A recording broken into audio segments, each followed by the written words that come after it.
جو نماز نہیں پڑھتے معاف کرنا انشاءاللہ وہ بھی پڑھیں گے، وہ لوگ جو قرآن بھی نہیں دیکھتے انشاءاللہ وہ بھی پڑھیں گے، وہ لوگ جو دن بھر اللہ کی نافرمانی میں رہتے، آپ سے زیادہ اللہ کی نافرمانی میں رہتا ہوں، کیونکہ آپ اگر 1000 دن میں اللہ کی نافرمانی کریں اور اگر ہم لوگ ایک کر لیں تو آپ کے 1000 تو بھاری ہوں، کیوں؟ علم ہے، روشنی ہے، پھر اللہ کی نافرمانی۔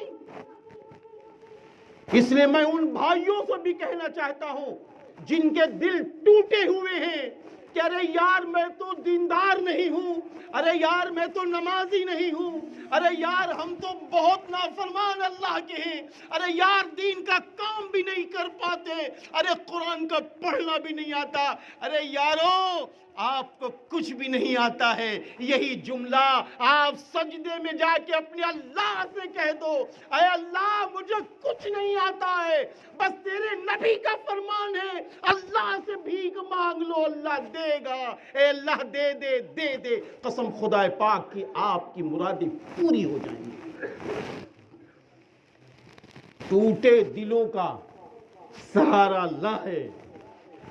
جب سارے سہارے کے دروازے بند ہو جائیں، سارے سہارے کے دروازے بند ہو جائیں اور بندہ جب مایوس ہونے لگتا ہے تو غیب سے ایک آواز آتی ہے جس کو ہم آپ تو سن نہیں پاتے، لیکن ایک غیب سے آواز آتی ہے، میرے بندے ابھی تو میں نے تیرے لیے دروازہ رحمت کا کھولا بھی نہیں ہے، ارے مانگ مجھ سے، میں تیری بگڑی بنا دوں گا، میں تیری مشکلیں آسان کر دوں گا، مانگ مجھ سے میرے بندے۔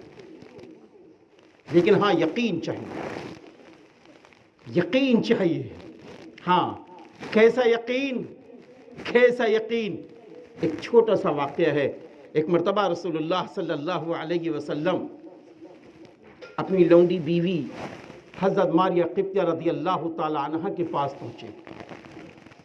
آپ سے ایک بیٹا ہوا تھا جس کا نام ابراہیم تھا، بچپن میں اس بیٹے کا انتقال ہو گیا۔ رسول اللہ صلی اللہ علیہ وسلم نے دیکھا کہ ماریہ قبطیہ رضی اللہ تعالی عنہ کے آنکھوں میں آنسو گر رہے ہیں۔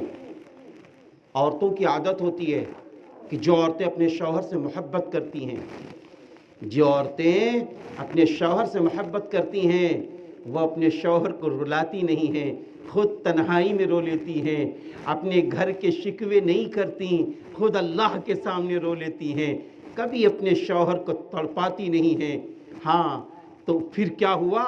انہوں نے نبی پاک صلی اللہ علیہ وسلم کو جیسے ہی دیکھا، حضرت ماریہ قبطیہ رضی اللہ تعالی عنہ نے آنکھوں میں آنسو پوچھ لیے اور بالکل ایسی ہو گئی جیسے رو نہیں رہی۔ لیکن نبی نے دیکھ لیا، نبی نے دیکھ لیا۔ اب نبی نے دیکھا کہ ماریہ رو رہی، آپ قریب ہے، کہا ماریہ کیوں رو رہی ہو، کیا بات ہے؟ فرمانے لگیں ایسے ہی اللہ کے رسول، میرے سرتاج ایسے ہی نہیں، بتاؤ نا کیوں رو رہی ہو، کیا بات ہے؟ کیونکہ وہ شوہر بیوی کی محبت ہے، شوہر کی بیوی کی محبت ہے میرے بھائیوں۔ آخر میں آپ نے فرمایا میرے سرتاج مجھے اپنا بیٹا ابراہیم یاد آ گیا جو بچپن میں انتقال کر گیا، اس لیے رونا آ گیا ہے۔ آپ صلی اللہ علیہ وسلم نے فرمایا ماریہ، ماریہ اپنا سر آسمان کی طرف اٹھاؤ، دیکھو تیرا بیٹا جنت کے بالا خانے میں ٹہل رہا ہے، گھوم رہا ہے۔ حضرت ماریہ قبطیہ رضی اللہ تعالی عنہ نے بجائے سر آسمان کی طرف اٹھانے کے اور زمین کی طرف کر لیا۔ میرے بھائیوں غور سے سننا، اگر ہماری بہنیں سن رہی ہیں تو وہ بھی غور سے سنیں اندر سے۔ فرمایا میرے نبی نے کہ ماریہ ماجرا کیا ہے؟ ماریہ جلدی بولو کیونکہ دونوں طرف کی محبتیں ہیں۔ ہاں رسول اللہ صلی اللہ علیہ وسلم نے فرمایا ماریہ جلدی بولو، کیوں رو رہی ہو؟ ماریہ بولو، ابھی تو کہہ رہی تھی کہ بیٹا دیکھنا چاہتا ہوں۔ ماریہ تیرا بیٹا تو جنت کے بالا خانے میں ٹہل رہا ہے، ماریہ اپنی آنکھوں سے دیکھ لو، دل کو سکون پہنچا لو۔ تب حضرت ماریہ قبطیہ رضی اللہ تعالی عنہ نے اپنا سر اپنے شوہر، اپنے سرتاج سرور کائنات فخر دو عالم حضرت محمد عربی صلی اللہ علیہ وسلم کی طرف کیا اور فرمایا اللہ کے رسول میرے سرتاج، اگر میں اپنی آنکھوں سے اپنے بیٹے کو جنت کے بالا خانے میں دیکھ لوں تو آپ کی زبان مبارک کا یقین کہاں رہا؟ آپ کی زبان مبارک کا یقین کہاں رہا؟ میرے بھائی، آج وہی یقین چاہیے، ہمیں نفع ملے یا نہ ملے، ہمارا ایمان بول رہا ہو۔ حدیث میں یہ بات ہے، اس پر ہم کو دنیا میں عزت ملے یا نہ ملے، بعد مرنے کی عزت مل کے رہے گی۔ ہمیں دنیا میں دولت ملے یا نہ ملے، ہمارا مکان بنے یا نہ بنے، ہمیں شہرت ملی یا نہ ملے، ہم اللہ اور رسول پر قربان ہو کے رہیں گے۔ ہم سرور کائنات فخر دو عالم حضرت محمد عربی صلی اللہ علیہ وسلم کی جانثار صحابہ کی سیرت کو زندہ کر کے رہیں گے۔ یہ یقین ہمارے آپ کے دلوں میں ہو، تب دیکھو اللہ کی کیسی مدد آتی، کیسی مدد آتی۔ حضرت موسیٰ علیہ السلام موجود ہیں، حضرت موسیٰ علیہ السلام موجود ہیں۔ اسرائیلی قوم کا ایک نوجوان شراب پینے والا، میرے بھائیوں غور سے سنو، اللہ ٹوٹے دلوں کو کیسے قبول کرتا ہے۔ میرے بھائیوں، حضرت موسیٰ علیہ السلام کے زمانے میں اسرائیلی قوم کا نوجوان شراب پی رہا ہے، جوا کھیل رہا ہے، ساری اللہ کی نافرمانیاں کر رہا ہے۔ خاندان والوں نے، گھر والوں نے، محلے والوں نے اس نوجوان کو باہر نکال دیا، چلو تمہارا کوئی نہیں حق ہے گھر میں۔ وہ بیچارہ سسکتا بلکتا ہوا وہ نوجوان جنگل میں چلا گیا۔ کہاں چلا گیا میرے بھائیوں؟ بولو ایک بات اخیر میری ہو رہی، بات لمبی نہیں ہوگی انشاءاللہ۔ اب وہ نوجوان جنگل چلا گیا۔ جب وہ جنگل میں داخل ہو گیا تو ایک پتھر اٹھایا، اور پتھر اٹھانے کے بعد سر اپنا پتھر پہ رکھا اور لیٹ گیا۔ لیٹنے کے بعد کہنے لگا، اے اللہ میرے گناہ تو جانتا ہے، اگر تجھے معاف کرنا ہے اور تیرا کوئی نقصان نہ ہو تو میرے گناہ معاف کر دے، اور اگر تیرا کوئی نقصان ہو تو میرے گناہ معاف نہ کر۔ اتنا کہا اور روح نکل گئی۔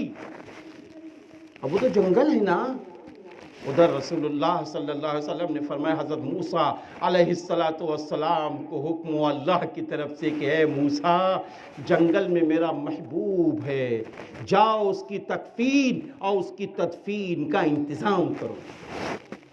حضرت موسیٰ علیہ السلام اپنے چاہنے والوں کو لے کر جنگل پہنچ گئے۔ اب جب جنگل پہنچے تو وہاں آپ کے چاہنے والوں نے دیکھا، کہا ارے یہ نوجوان، اسی کو تو ہم نے نکالا تھا گھر سے، اے میرے نبی موسیٰ یہ شرابی ہے، ارے یہ جواری ہے، ارے اس نے بڑے گناہ کیے ہیں۔ حضرت موسیٰ علیہ السلام بھی غور سے سننے لگے، بھئی ایک نے کہا، دو نے کہا، تین نے کہا۔